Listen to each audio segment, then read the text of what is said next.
Hello everyone, welcome back to series on writing test cases in Java Spring Boot. In our last video, we have discussed the manual testing method. So today we are going to take a different approach. We are going to write tests without using any framework like JUnit or Mockito, but we will use some kind of JUnit approach.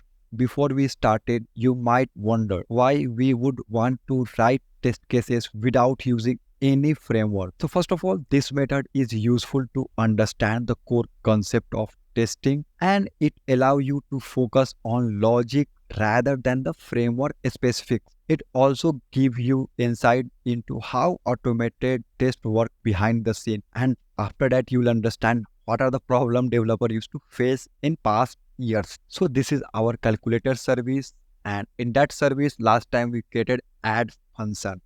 Now we are going to create another function that I can say subtract, and what it will do, it will just perform the subtraction. So we have to pass the value as a and b, and we'll try to subtract a minus b and will return. So if you pass 10, 5, the result will be 10 minus 5, that means 5. So calculator service, we have a class. In that one we have two functions. One is called add and next one is called subtract. So here you can see in the last video we have used if and else condition. Now we are not going to use that thing. We are going to use here assert test result. Like if you have seen any JUnit test cases, you have seen assert kind of word. So let's create a new class. Right click new class, and here I can give the name as calculator service test, and still we have to select the public static void main because this was the old approach. So let's copy this one. So what we are doing, first of all, we have imported our service class, and now we are going to perform add operation. So we have called our add and we are passing 14, 10.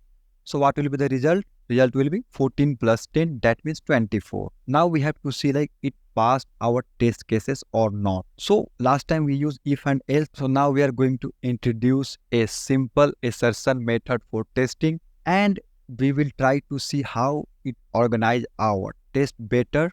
Public static void assert test result. So here I'm going to pass the first parameter as in actual, that means actual value. Next one will be here in expected, like what I am expecting. And at the third parameter, let's give the name as test name. That means we are going to pass the name of that test case. So what will be happen here, just use here if actual double equal to expected. That means if what are the things I am expecting and what are the things it's actually coming, if both are same, that means we can say here test case has been passed. So we already have test case name, so just use here passed. In case if it is not equal, then what will be happen, we can say like test name failed. Why failed? Because expected value was, we can print the expected value, and what we got actual. So we have write one common function. Here we are going to pass three things: actual, expected, test name, and it will just print like test case pass or failed.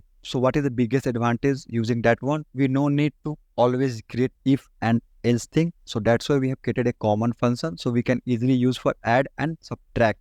So just use here. So what is the actual result? Actual result, like what are things we are going to get from the function. So we are passing 10, 14. That means I am expecting result as 24. And I can give the name as addition test. Same for subtraction. So just copy this line, come down, subtraction. So just use here subtraction. So 14 minus 10. The output will be here 4. I will expect. Change the variable name as sub result. That means subtract result. And I am expecting the value as 4 subtraction test. So let's run first of all. So you can see addition test pass, subtraction test pass. In case if I will change for addition, what will be happen? You can see addition test failed because I was expected 24, but actually I got 144. Same for subtraction. If I change, what will be happen? We are going to get answer as subtraction test case also failed because expected was 4 and actual was 144. So you can see we have created a simple function that we can easily reuse, but still the problem is same.